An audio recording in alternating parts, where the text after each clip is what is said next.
Assalamualaikum dan salam sejahtera bagi murid. Jadi sekarang kita akan belajar pula tentang antioksidan ataupun in English antioksidan. Jadi antioksidan dan juga antioksidan ni adalah sesuatu yang kita kena belajar sebab sebelum ni kita sudah pernah belajar apakah itu free radical ataupun radikal bebas. Jadi kita sudah tahu yang radikal bebas ataupun free radical ni dia boleh merosakkan tubuh badan manusia. Dia boleh merosakkan sel, dia boleh menyebabkan penyakit contohnya macam penyakit jantung kah, penyakit Alzheimer contohnya. Jadi antioksidan ni boleh mengurangkan ataupun dia boleh menghalang daripada free radical menyebabkan penyakit kepada manusia. Okay, jadi sebab itulah kita belajar antioksidan ni selepas kita belajar bab tentang free radical. Okay, jadi kita tengok apa ni antioksidan. Okay, jadi antioksidan. So, bahan yang mengurangkan kerosakan sel badan daripada akibat radikal bebas. So, radikal bebas, sebelum ni kita sudah belajar apa tu ke radikal bebas. Radikal bebas contohnya bahan-bahan daripada makanan, bahan-bahan luar contohnya daripada kilang, asap-asap, UV, matahari contohnya. So benda-benda yang radikal ni jika dia masuk ke dalam badan kita dia boleh rosakkan sel-sel. Dia rosakkan DNA, damage kita punya sel dalam badan dan selepas tu boleh menyebabkan penyakit contoh. Okay, sebab itulah kita ada antioksidan. Antioksidan ni dia boleh mengurangkan, dia akan reduce the damage. Okay, dia akan reduce the damage caused by free radical. Okay, and then dia juga boleh neutralize. Okay, dia boleh neutralize, dia boleh meneutralkan. So, pertama dia boleh kurangkan, kedua dia boleh meneutralkan bahan-bahan radical bebas. Okay, it can neutralize the substance of radical, free radical. And yang ketiga ni dia boleh mengurangkan. Okay, dia boleh reduce. Dia boleh reduce radikal-radikal bebas yang ada dalam badan kita. Dia boleh reduce, dia boleh kurangkan. Okay, so sebab itulah antioksidan ni dia dianggap sebagai barisan pertahanan terhadap risiko mendapat sesetengah penyakit.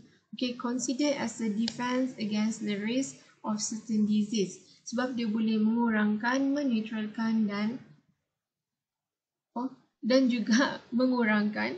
Okay, sebab dia boleh mengurangkan lah, sebenarnya menghalang sebenarnya salah tulis.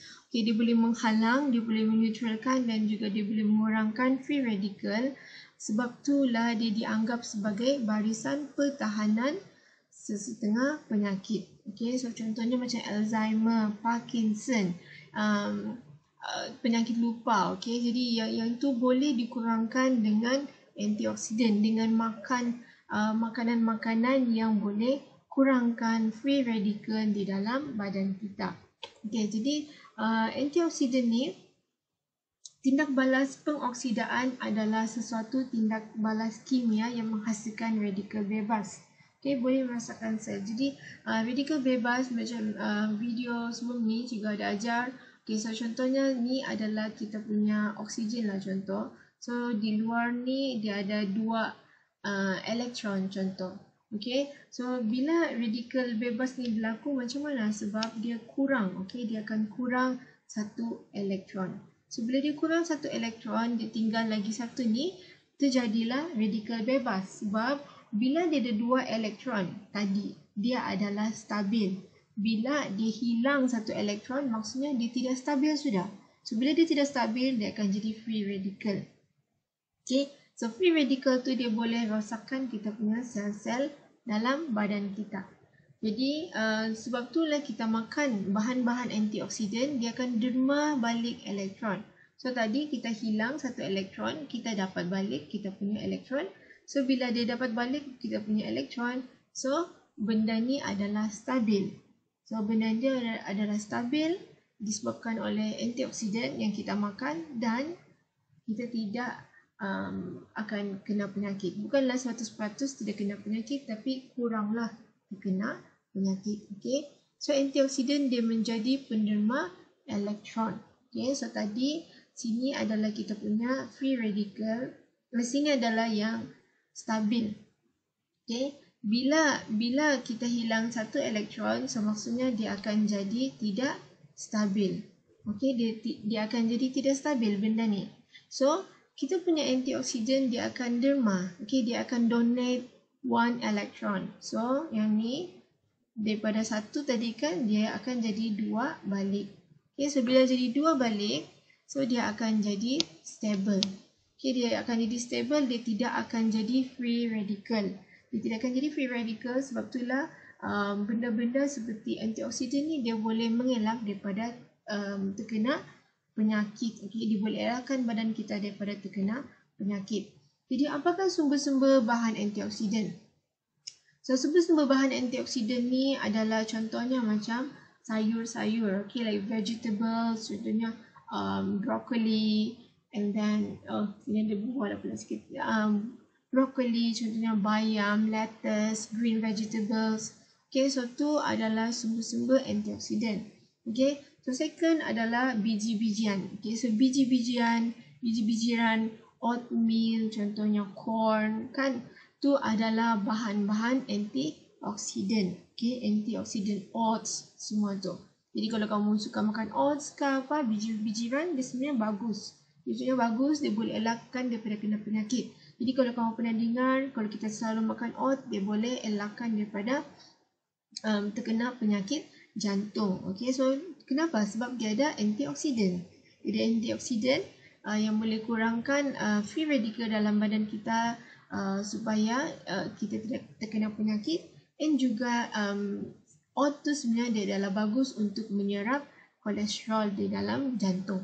So satu lagi, yang ketiga adalah supplements. Okay, bahan-bahan macam pills, vitamin-vitamin. Contohnya kalau kamu rajin, kamu makan vitamin, supplements everyday, di dalam vitamin pills tu dia ada antioksidan.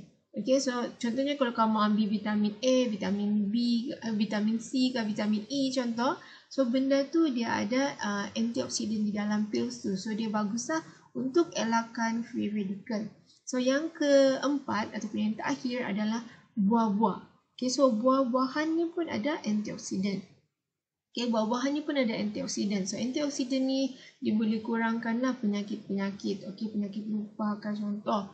Okay, so Alzheimer ke, Parkinson ke. So sebab itulah kalau kamu macam dulu masa kamu kecil-kecil, parents kamu suruh kamu makan banyak sayur, makan banyak buah. Okay, memang kita kena makan banyak sayur, makan buah. Dan secara saintifik dia ada bahan-bahan antioksidan. So dia boleh kurangkanlah daripada terkena penyakit. Jadi orang yang selalu makan buah, makan sayur, dia bukanlah 100% tidak kena penyakit langsung, tapi dia boleh kurangkan. Okay, dia boleh kurangkan free radical yang dalam badan supaya boleh kurangkanlah peluang kita terkena penyakit. Okay, dia reduce the chances of us getting sick. Okay, getting disease contoh. So contoh bahan antioksidan dalam makanan, contohnya lutein. Okay, lutein adalah sayur-sayuran hijau. Okay, sayur-sayuran hijau seperti bayam dan brokoli. Okay, so ni lutein. Contohnya seperti bayam dan juga brokoli. Okay, sayur-sayuran hijau. Lutein yang warna hijau. Dia ada brokoli, contohnya dia ada bayam. Okay, asparagus. Jadi kita juga ada yang kamu kena hafal lah. 4 benda ni kamu kena hafal. Kadang-kadang dia akan tanya kamu dalam soalan subjektif. So dia akan bagi kamu kotak. Okay, dia akan bagi kamu kotak macam ni. Dan dia akan suruh kamu letak contoh-contoh sumber makanan. Kalau tidak, dia akan bagi kamu dalam soalan objektif. Dia bagi gambar contohnya. And kamu akan pilih lah A, B, C, D. Mana satu dia punya bahan antioksidan contoh. Jadi yang kedua kamu kena hafal. Okay, kedua kamu kena hafal adalah beta carotene. Okay, beta carotene contohnya macam lobak, okay, lada merah, hijau, ada lada merah, ada lada hijau, tu pun ada beta carotene. Labu, ubi, keledek, siapa yang suka makan ubi, donat tu kan, so tu bagus sebenarnya. Dan juga sayur-sayuran. Okay, so ni labu, okay, contohnya labu, sayur-sayuran, carrot, So dia adalah bagus, dia ada beta carotene yang boleh mengurangkan sikit kita punya free radical di dalam badan. Okay, so and then kita ada lycopene ataupun lycopene dalam bahasa English. We have tomato, kita ada tembikai, watermelon, betik, jambu batu. Okay, so ni lycopene ataupun lycopene. Kita ada tomato contoh. Okay, so kamu kena hafal lah tomato, betik, jambu batu.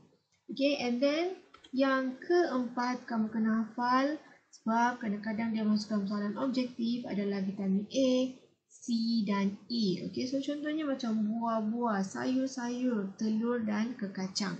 Okay, kekacang tu kacang lah maksudnya. Okay, jadi contohnya macam ni, telur-telur, kacang-kacang, almond ke, biji jagus ke, cashew nuts, segala bentuk kekacang ataupun various form of nuts, dia ada vitamin A, C ataupun E. So kita ada juga selain kekacang, kita ada sayur-sayur, buah-buah. So kebanyakan sayur-sayur, kebanyakan buah-buah, dia memang ada banyak sangat vitamin. Sebab itulah disyorkan kita makan buah-buah dan juga sayur-sayur untuk mengelakkan penyakit. Okay? Jadi kita dah belajar sebelum ni apakah itu free radical. So free radical ni adalah kita dapat daripada contohnya ultraviolet. Okay, ultraviolet matahari. Okay, contohnya pollution, asap-asap rokok, asap-asap daripada kilang, contohnya asap-asap daripada kereta contohnya. Ataupun kita dapat stres, okay, stres kerja, stres belajar contohnya, ataupun makanan-makanan yang kita ambil. Okay, so benda-benda ni akan menyebabkan free radical. So free radical ni dia akan damage kita punya DNA. Okay, dia akan rosakkan kita punya sel-sel di dalam badan. Kalau berterusan rosak, so dia akan menyebabkan penyakit-penyakit.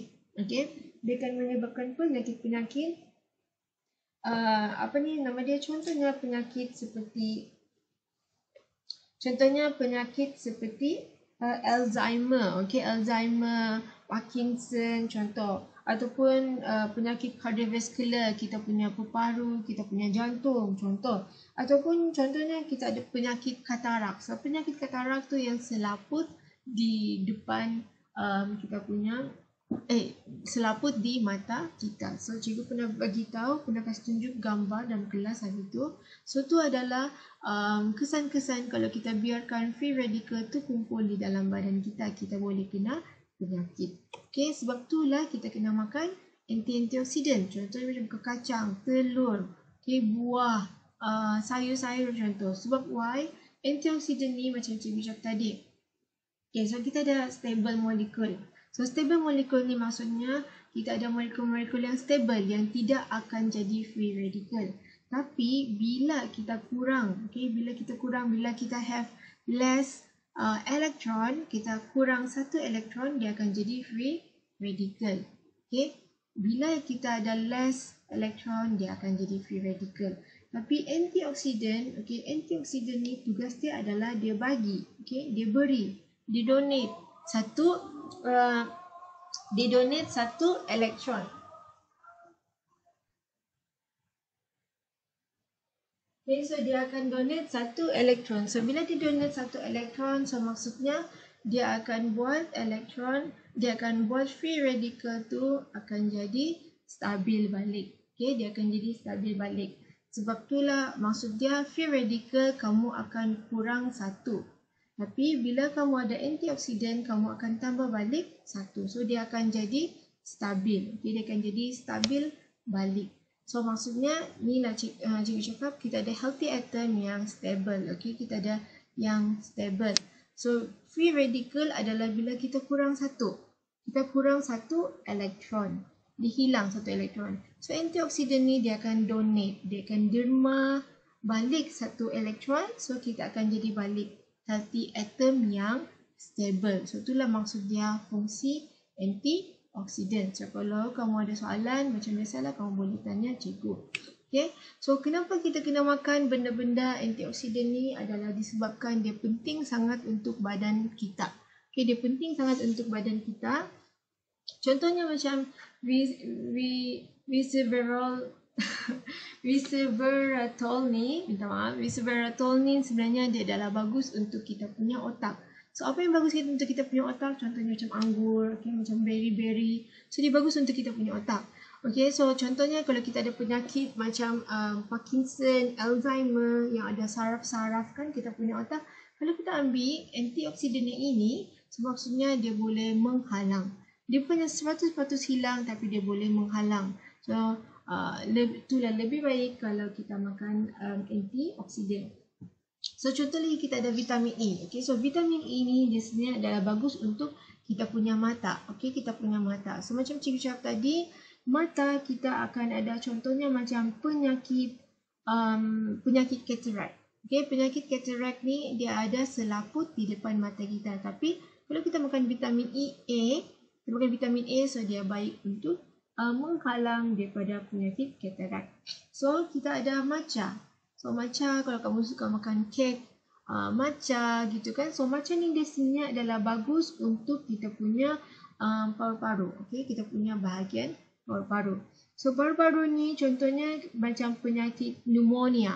Maksudnya jangkitan paru-paru ataupun kita ada radang peparu contoh. So matcha ni daripada teh ni dia adalah bagus. Okay, dia ada antioksidan yang bagus untuk halang penyakit-penyakit daripada peparu contohnya, ataupun dia juga ni bagus untuk kita punya jantung. Okay, so matcha ni dia bagus untuk peparu, dia bagus untuk jantung, dia untuk elakkan daripada seseorang tu kena heart attack ataupun serangan jantung. So juga kita ada vitamin C. So vitamin C, antioksidan vitamin C ni sebenarnya dia bagus untuk mencegah kerosakan kulit. So maksudnya kalau kamu pernah dengar orang cakap, oh aku suka makan oren.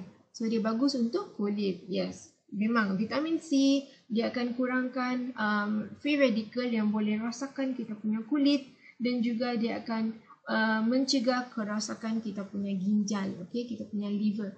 Jadi kita punya kidney, sorry. Jadi sebab itulah dia bagus untuk manusia makan benda-benda yang ada yang ada antioksidan, contohnya sayur, buah, okay, telur contohnya, matcha dan juga vitamin-vitamin contohnya multivit. So benda-benda ni adalah bagus untuk mencegah daripada free radical.